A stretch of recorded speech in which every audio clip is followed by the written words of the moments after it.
Eu quero convidar você a abrir a sua Bíblia na primeira carta de Paulo aos Coríntios,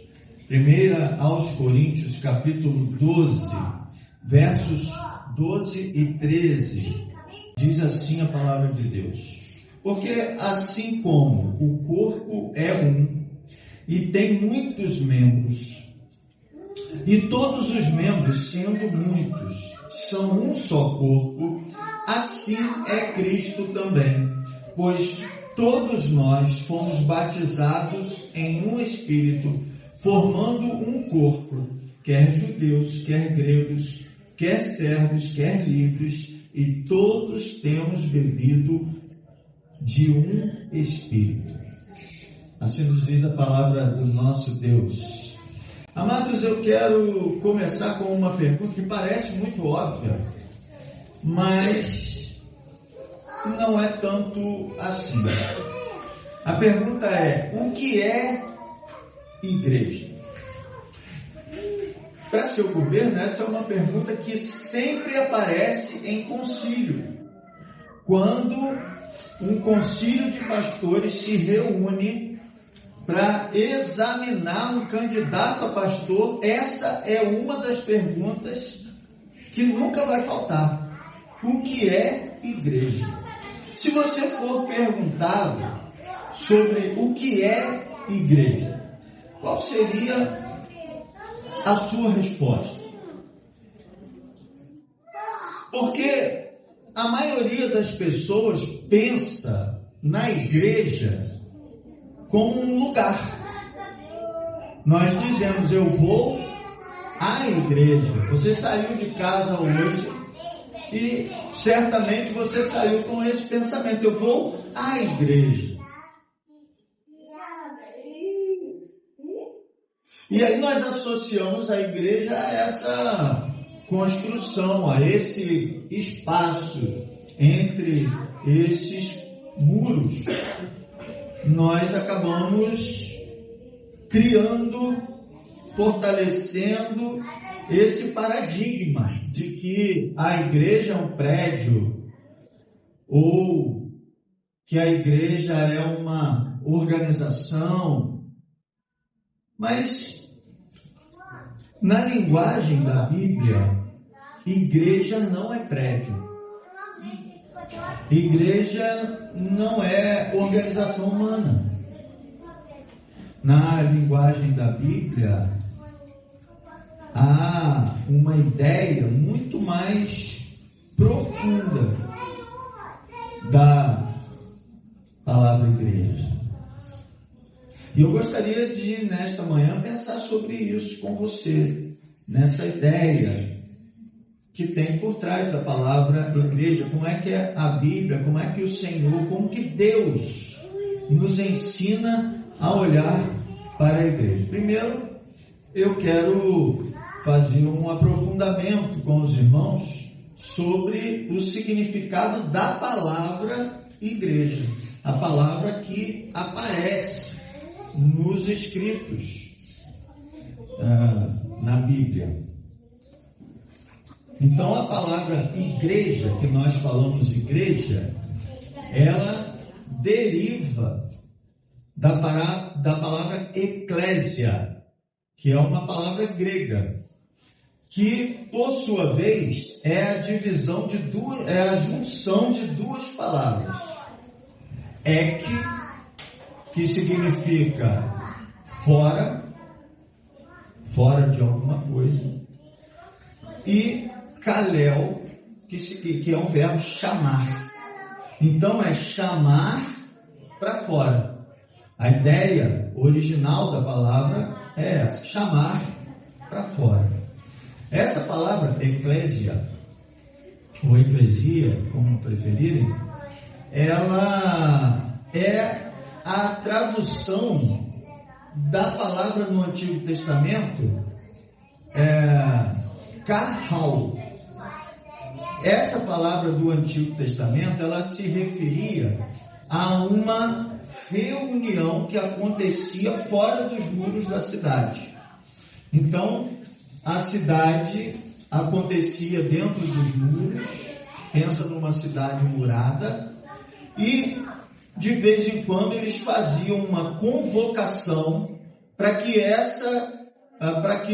os líderes, as pessoas que tomavam decisões, se reunissem do lado de fora para tomar decisões a respeito da vida em comum ali naquela cidade.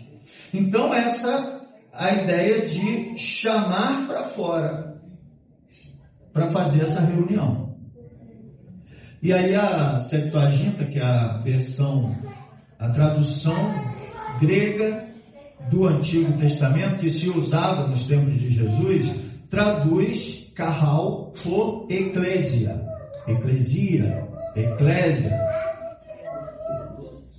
conforme a pronúncia. Então é essa a ideia de chamados para fora. E quando Jesus Cristo vai falar sobre a igreja, sobre esta pedra edificarei a minha igreja, ele usa essa palavra, eclesia, para se referir à igreja, comunidade daqueles que são chamados para fora. Mas chamados para fora da onde? Chamados para fora do mundo, para fora do pecado. Não que nós sejamos isentos do mundo, não que nós estejamos plenamente livres do pecado, mas nós somos libertos do domínio do mundo, libertos do domínio do pecado. Nós não estamos mais dentro do domínio do mundo, do domínio do pecado, mas nós somos chamados para fora, para viver uma vida diferente, uma vida santa. Não para nos isolarmos da comunidade, porque o próprio Jesus, quando ora pelos seus discípulos, ele diz: olha, eu não peço que os tires do mundo. E então nós não somos chamados para o isolamento. Nós somos chamados para uma vida diferenciada, para uma vida santa, uma vida separada, ainda que do aspecto físico nós estejamos dentro.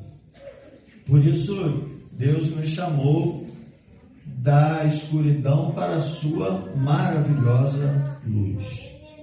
Mas eu ainda quero pensar a dimensão social da igreja. E pensarmos que a igreja é uma instituição humana e uma instituição divina. Duas faces da igreja. A igreja, como instituição humana, é uma igreja que tem CNPJ, que tem um número que a distingue. A igreja, como instituição humana, ela tem um estatuto, as regras legais pelas quais a igreja se conduz. A igreja, como instituição humana, ela tem uma diretoria que é obrigatória conforme o seu próprio estatuto. A igreja, como organização humana, ela realiza assembleias para tomar suas decisões. Ela produz atas para registrar essas decisões.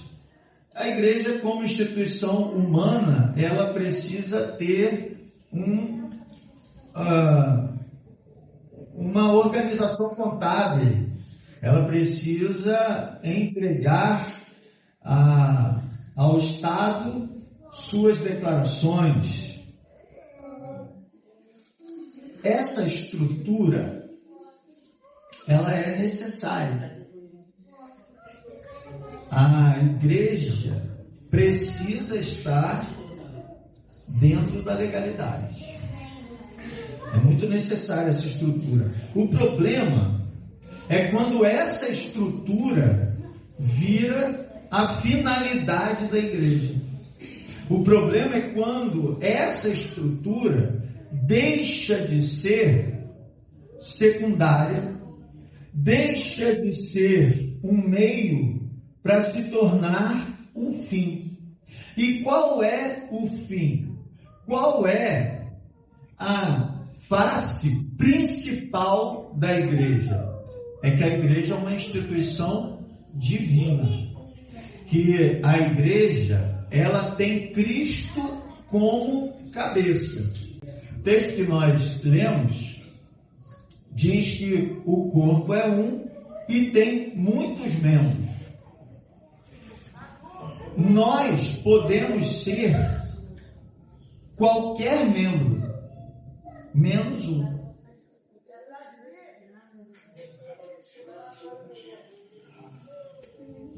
Nós podemos trabalhar como membros em qualquer área de atividade. Por assim dizer, usando a analogia do texto, nós podemos ser um braço, podemos ser uma perna, podemos ser um olho, podemos ser boca, ouvidos. Mas só tem um membro, por assim dizer, que nós não podemos ser, que é a cabeça. Porque a cabeça é Cristo. Cristo é a cabeça da igreja. Ele está acima.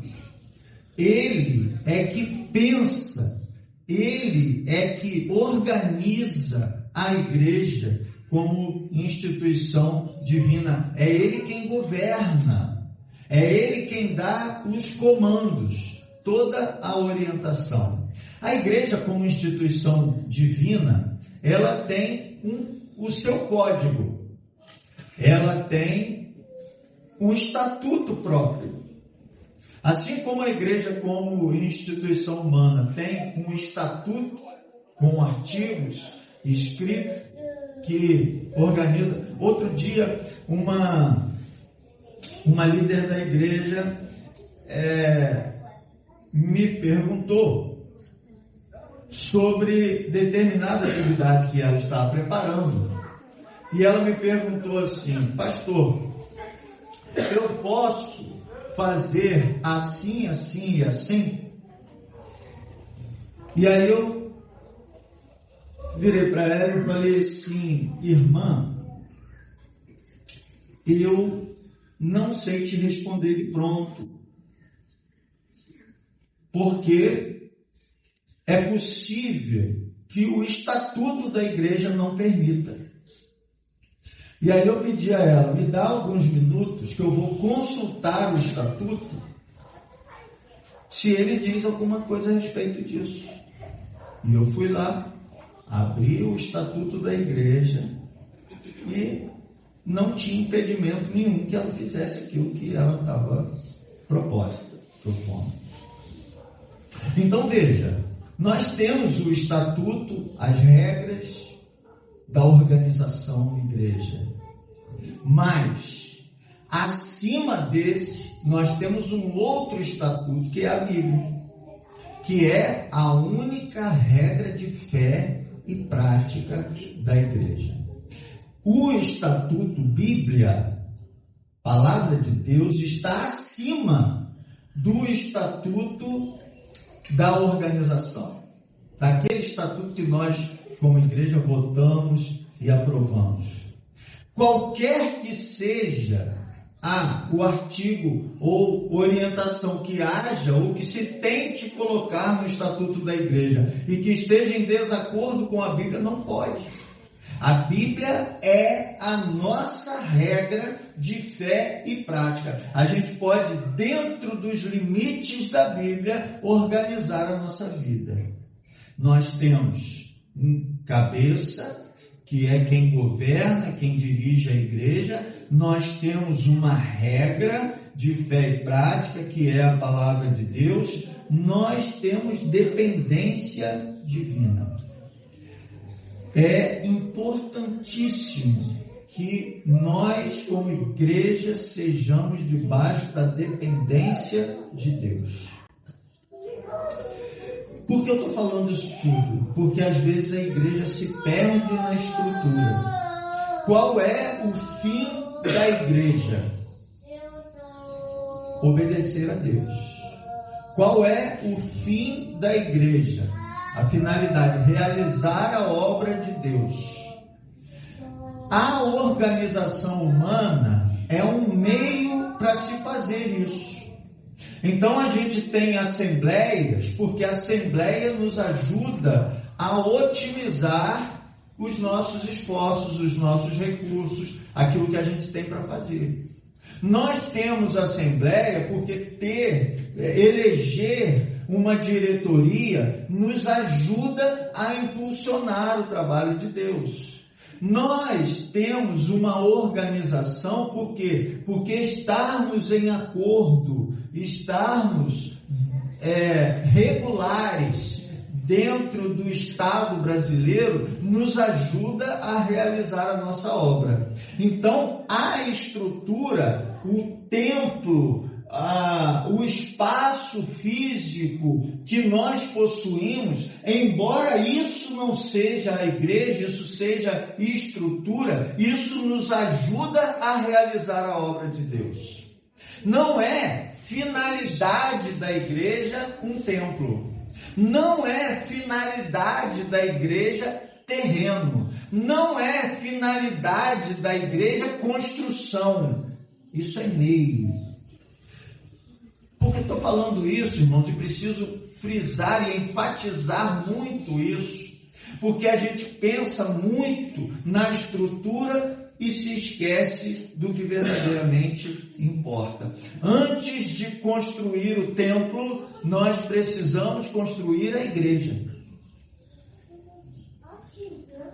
Pensa isso comigo.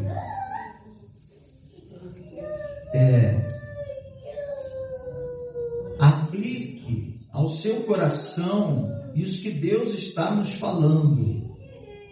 Antes de ampliar o templo, nós precisamos ampliar a igreja. A igreja, dentro da eclesiologia, ela tem, que é o estudo da igreja, ela tem 3 dimensões. Igreja triunfante, igreja militante, igreja local. A igreja triunfante é a igreja de todo mundo em todos os tempos. É a igreja que é composta pelos nossos irmãos de todas as eras que já estão na glória celestial, que triunfaram. Eles são a igreja. A igreja militante é a igreja que está atuando, que está trabalhando. É a igreja de todos os lugares nesse templo. É a igreja que está trabalhando, que está lutando, por isso militante. É a igreja que milita, que trabalha em todos os lugares. É uma igreja que não tem cor denominacional. É a igreja de todos os salvos em todos os lugares. É a igreja que está presente em todos os continentes. É a igreja da qual fazemos parte. Então nós chegamos em outro lugar, participamos de um culto em uma outra igreja, e ali nós conhecemos nossos irmãos que fazem parte dessa igreja, a igreja militante, mas também a igreja local, a igreja desse lugar específico, a nossa igreja, aquela que nós chamamos de nossa igreja. Não que ela seja nossa, no sentido de propriedade, mas ela é nossa no sentido de afeição. É a igreja da qual nós fazemos parte, a igreja na qual nós somos abençoados por Deus, é a igreja na qual nos reunimos para adorarmos a Deus, é a igreja na qual nos reunimos para aprender de Deus, para exercitar a comunhão. Essa igreja, ela nos coloca como parte atuante do corpo de Cristo. Na próxima semana eu vou falar mais a miúde sobre essa parte. Mas eu quero chamar a sua atenção nesse texto que nós lemos, principalmente no verso 13,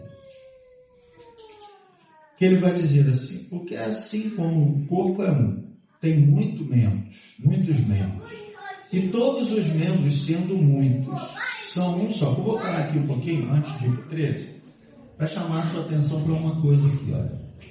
Assim como o corpo é um e tem muitos membros, olha para essa parte do texto e me responda uma pergunta. É ruim uma igreja ter muitos membros? Porque algumas pessoas têm um pensamento de que igreja boa é igreja pequena. Que a igreja boa é a igreja que tem pouca gente. Essa igreja é mais unida, essa igreja é mais integrada, essa igreja é mais participativa, nessa igreja todo mundo tem oportunidade. E aí as pessoas ficam apregoando essa ideia de que a igreja não pode crescer, a igreja não pode se desenvolver em número, e que isso seria um aspecto negativo. Mas o texto é muito claro. O corpo é um e tem muitos membros. E todos os membros, sendo muitos, são um só corpo. Então, uma igreja grande, numerosa, não é problema. Não é problema.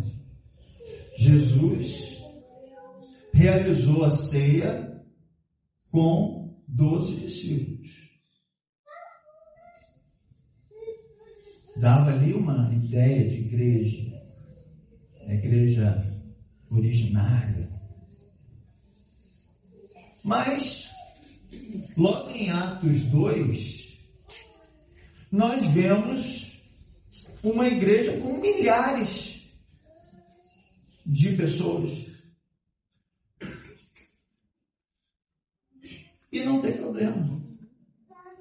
Uma e outra. Porque cada uma vai agir de um modo adequado à sua realidade. Então não tem que ser só grande, não tem que ser só pequeno. Tem que ser conforme a sua realidade. Então, porque assim como o corpo é um e tem muitos membros, e todos os membros, sendo muitos, são um só corpo, assim é Cristo também. Pode seguir. Pois todos nós fomos batizados em um Espírito. Todos nós recebemos esse mesmo Espírito. O Espírito de Deus que está em nós. O Espírito de Deus é o mesmo em nós. O mesmo Espírito que habita em mim, habita em você. Amém? Amém. Nós agimos ungidos, impulsionados, potencializados pelo mesmo Espírito, que é o Espírito de Deus. E aí olha que interessante, formando um corpo só. Quer judeus, quer gregos. Você prestou atenção quando eu estava lendo esse texto? Vou ler de novo. Pois todos nós fomos batizados em um Espírito, formando um corpo, quer judeus, quer gregos, quer servos, quer livres, e todos temos bebido de um Espírito. Por que eu fui lendo os pares? Por que judeu e grego é um par? Por que servos e livres são um par? Porque são opostos. Muito bem.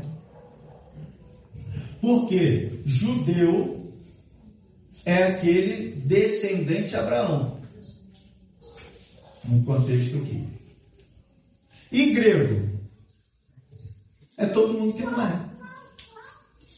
Não que fosse nascido na Grécia. A ideia não era essa. A ideia é que grego era o comum. Então ele quer dizer, esses dois, embora opostos, são um. Quando ele diz, quer servos, quer livres. Porque também aqui há uma oposição. Dentro da igreja havia escravos e havia livres. Lá fora, ser judeu ou ser grego fazia toda a diferença. Lá fora, ser servo, ser livre, fazia toda a diferença. O lugar que um podia entrar, o outro não podia entrar.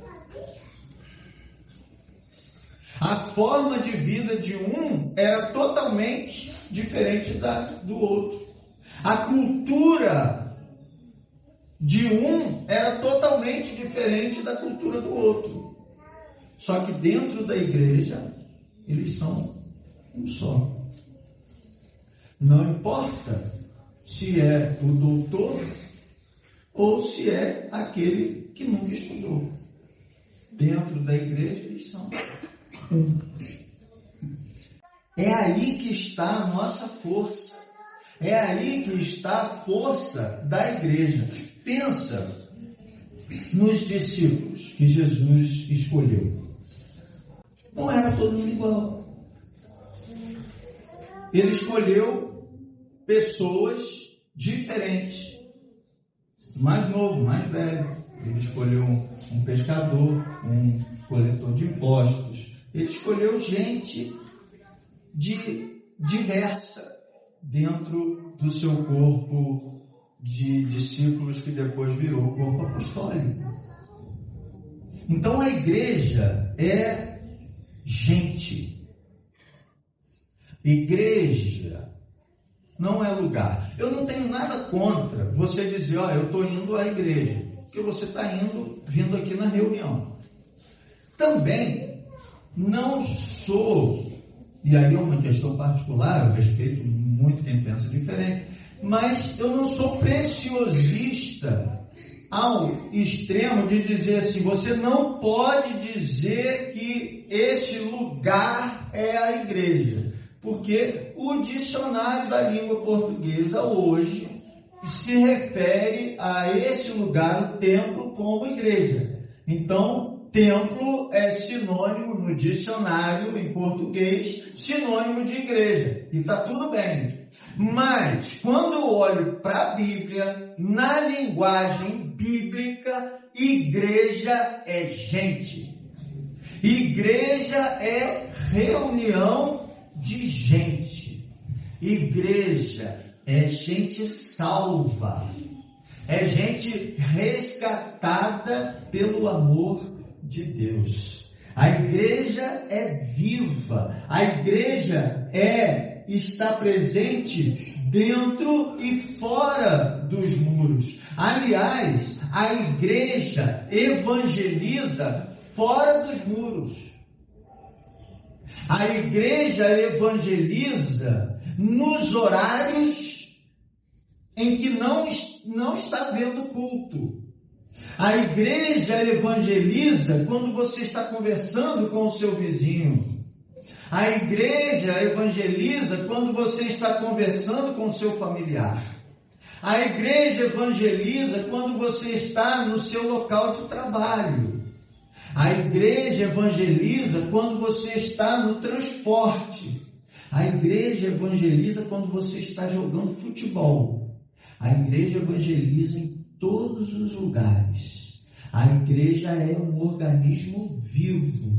A igreja é um corpo vivo que vai através de você, que se locomove através de você e onde você está. A igreja se conecta com as pessoas quando você se conecta com as pessoas. Você representa a igreja onde você está. E quando você consegue, quando você realiza essa tarefa, quando você demonstra na sua vida, no seu viver, não apenas falando, mas testemunhando, quando você demonstra a vida de um salvo, quando você demonstra a vida de uma pessoa transformada,